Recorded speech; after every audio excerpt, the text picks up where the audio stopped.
Malaquías 3. El mensajero del pacto. A. La venida de los dos mensajeros. 1. Se presentan los dos mensajeros. He aquí, yo envío mi mensajero, el cual preparará el camino delante de mí, y vendrá súbitamente a su templo el Señor a quien vosotros buscáis, y el ángel del pacto, a quien deseáis vosotros. He aquí viene, ha dicho Jehová de los ejércitos. He aquí, yo envío mi mensajero. Este mensajero profetizado no es otro que Juan el Bautista. Mateo 11:10, Marcos 1:2 y Lucas 7:27 muestran que esta promesa se cumplió en Juan el Bautista. Y, al final de Malaquías 2, Israel se quejó de que Dios parecía recompensar a los malvados y no ejercía su justicia en el mundo. Dios responde a su queja diciendo: arreglaré las cosas con mi Mesías, y antes de él vendrá mi mensajero. B. El cual preparará el camino delante de mí. En una antigua procesión real, el mensajero iba delante del rey para anunciar su llegada, para indicar la ruta y para quitar cualquier obstáculo en el camino. Juan el Bautista cumplió exactamente este ministerio para Jesús. La misma idea se indica en Isaías 40, 3-5. Y el propósito de Dios al traer esta profecía específica a través de Malaquías en su época, probablemente se debió a que Israel se quejaba de que las promesas mesiánicas de Ageo y Zacarías no se cumplieron. Aquí Malaquías mostró que se debe preparar el camino para el Mesías, y ellos aún no estaban listos. 2. Delante de mí, el Señor prometió que él mismo vendría no simplemente un nuevo o mejor profeta, sino el mismo Señor. C. Y el ángel del pacto. Este ángel es el Señor mismo Jesús viniendo a su templo como el cumplimiento del antiguo pacto y para instituir un nuevo pacto. 2:2-5. Este ángel también vendrá con juicio purificador, será una venida terrible. ¿Y quién podrá soportar el tiempo de su venida? ¿O quién podrá estar en pie cuando él se manifieste? Porque él es como fuego purificador y como jabón de lavadores.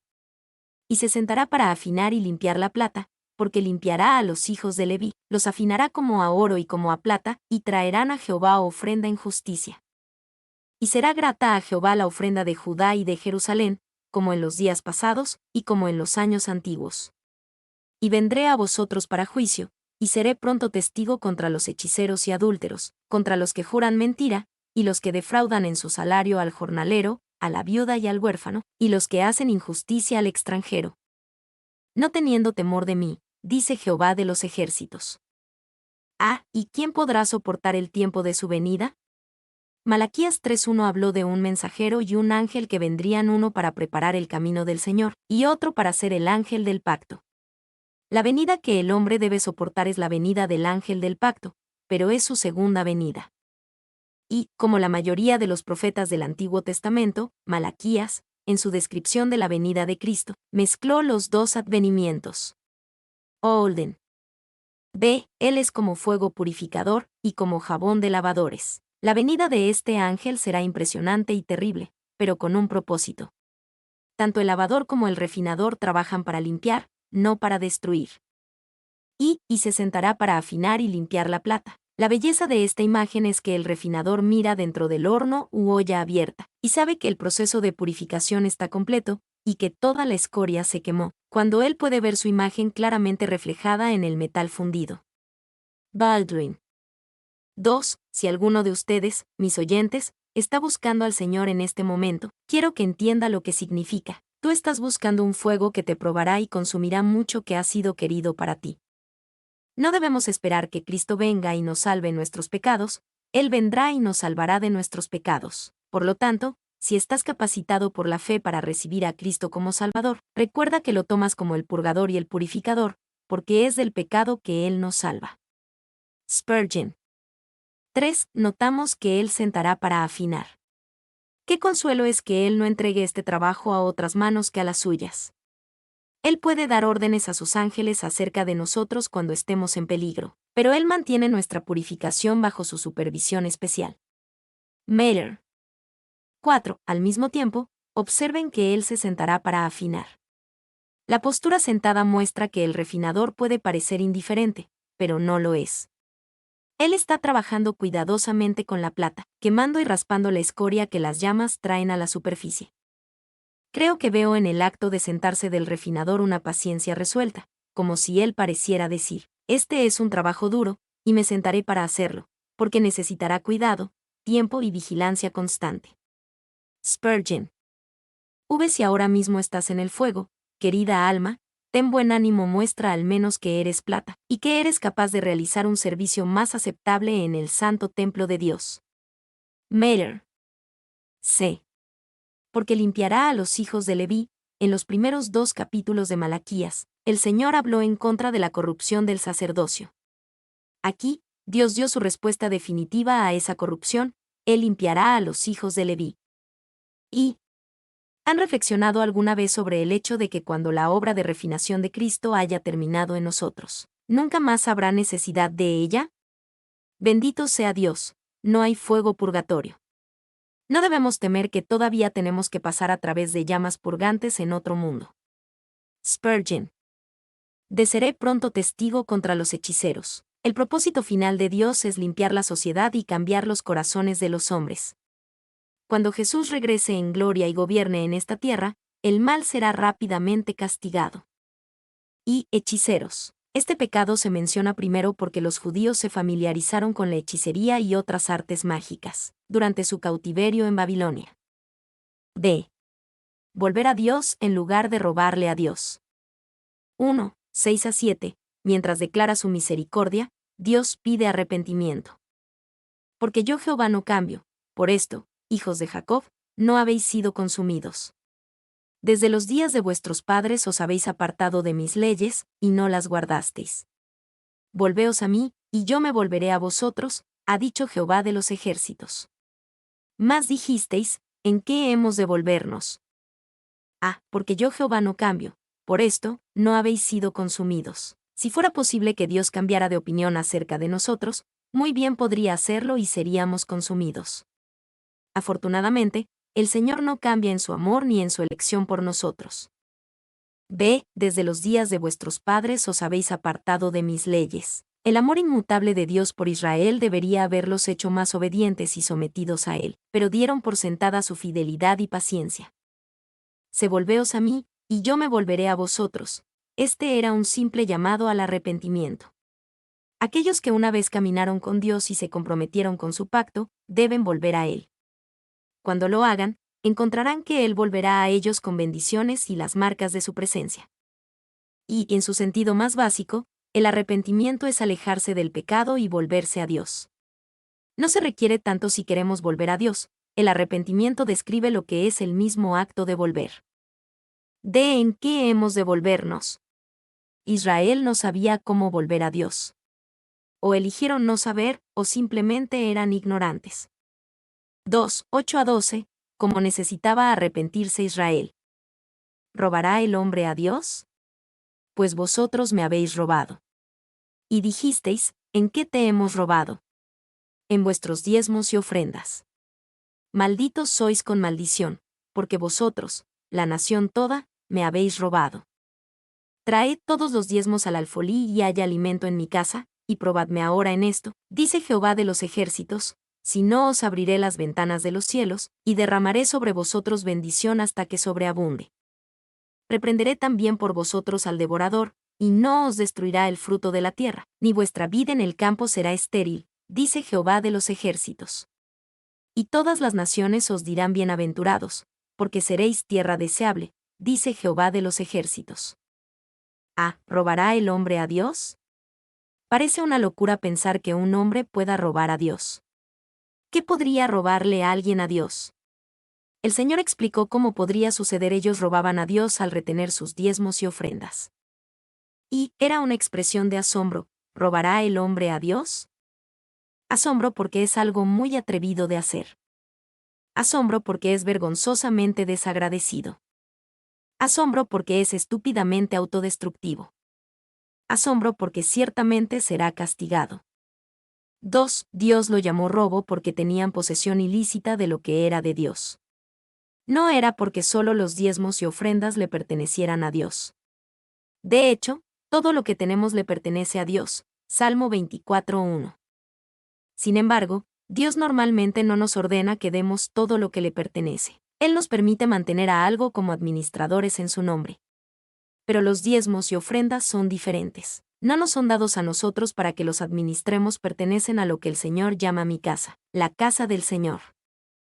3. Si damos un diezmo, es decir, el 10% de nuestros ingresos o bienes a Dios, no es como si el 90% restante fuera nuestro para hacer con él lo que nos plazca. Todo le pertenece a Dios, pero Él nos permite administrar directamente el 90% restante. 4. La ley de Moisés tenía un sistema detallado para dar, basado en el diezmo. Deuteronomio 14. 22-29 es un pasaje que describe este sistema. Si no pagaban su diezmo, se les imponía una multa del 20%. Levítico 5. 14-16. 22-14, 27, 31, 32.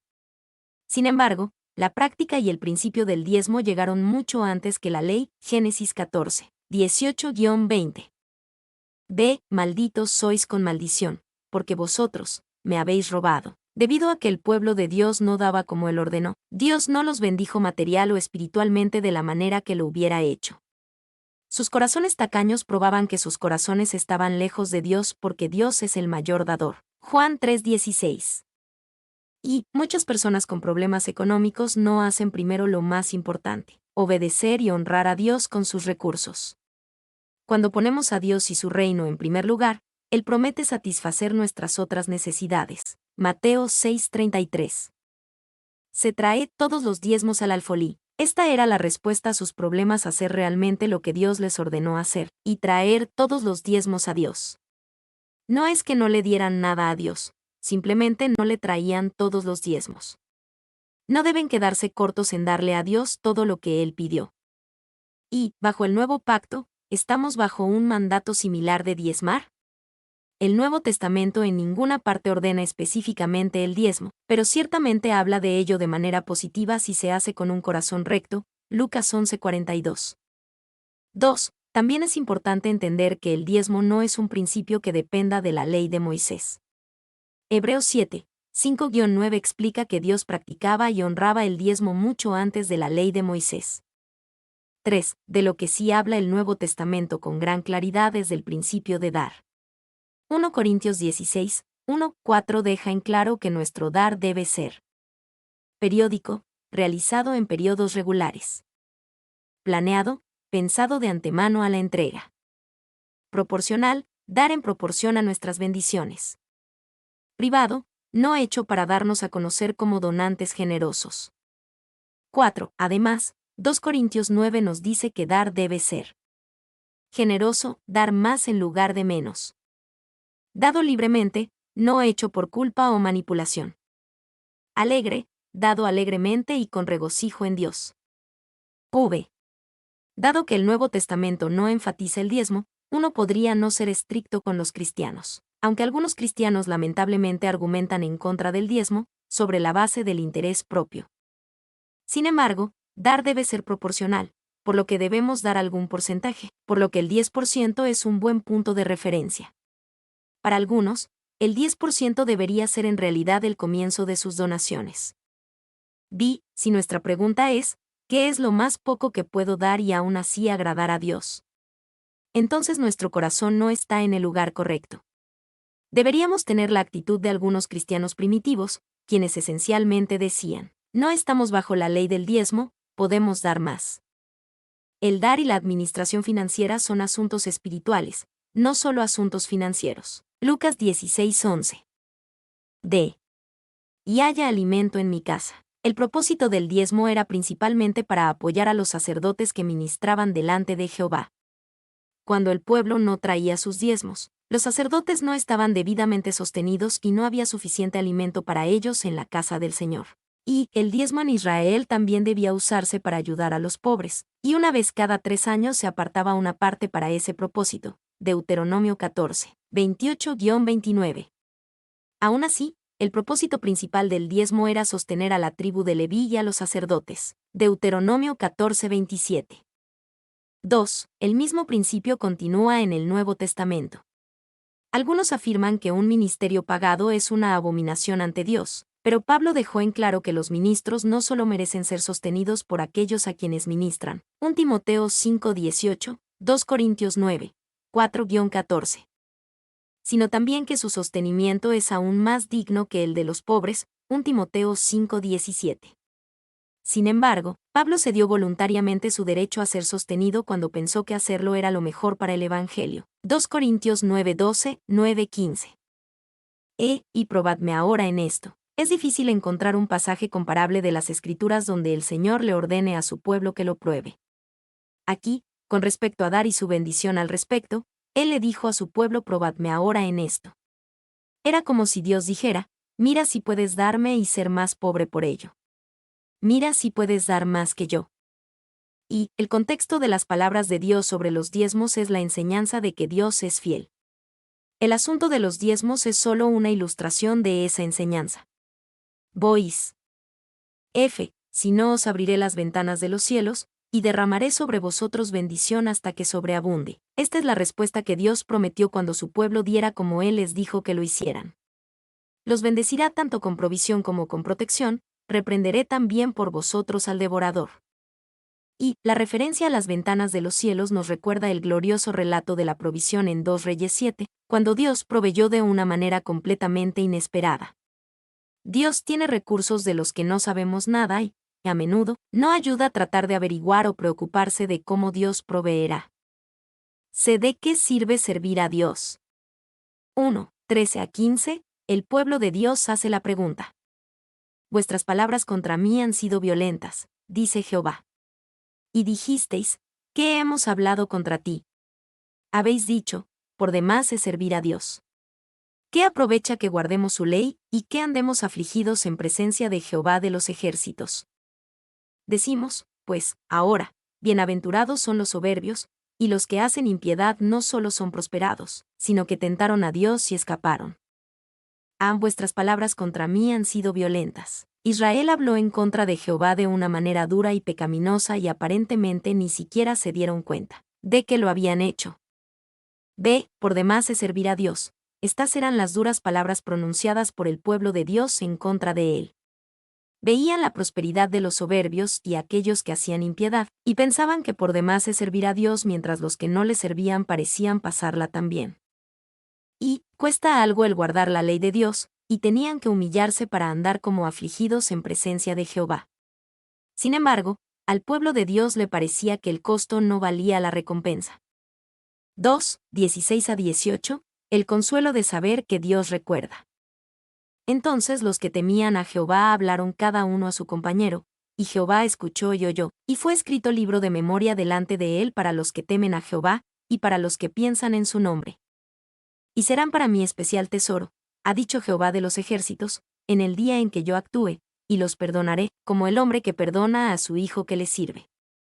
Entonces os volveréis, y discerniréis la diferencia entre el justo y el malo, entre el que sirve a Dios y el que no le sirve. Entonces los que temían a Jehová hablaron cada uno a su compañero. Desanimados por el sentido de que no valía la pena servir a Dios, el pueblo de Dios se reunió, hablaron cada uno a su compañero y se animaron unos a otros en el Señor. Y, cuando el pueblo de Dios habla entre sí de esta manera, el Señor escucha desde el cielo. Él ama ver el verdadero compañerismo y amor entre su pueblo. Fue escrito libro de memoria delante de él para los que temen a Jehová, y para los que piensan en su nombre. Cuando vieron a los impíos recompensados y a los justos sufrir, les hizo pensar que Dios se había olvidado de todo su bien. Aquí Malaquías promete que Dios no solo lo recordará, sino que también lo escribirá.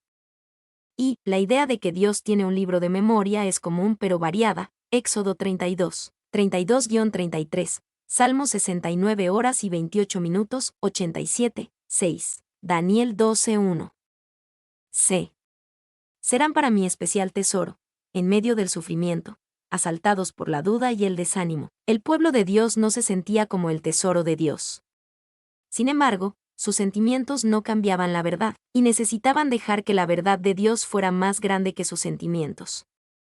Y era una época espiritualmente baja para Israel. Los sacerdotes y el pueblo estaban sumidos en la corrupción y la mediocridad. Al mismo tiempo, Dios siempre tiene su tesoro. Incluso si todos los que te rodean se alejan del Señor, aún puede ser parte de su tesoro. 2. Hay varias formas en que los cristianos son como un tesoro. Son duros y duraderos. Son apreciados por su brillo. Son apreciados por su rareza. Son hechos por Dios solamente. Son de todos los tamaños diferentes, sin embargo, son todos tesoro. Se encuentran en todo el mundo. Están asociados con la realeza. Son protegidos. Algunos están ocultos y sin descubrir. Algunos aún no están pulidos. D. Y discerniréis la diferencia entre el justo y el malo, un día este dilema será aclarado. Al final, la distinción entre el justo y el malo será evidente. Mi nombre es Demim. Soy tu asistente personal. Mi sitio en internet es demim.es.tl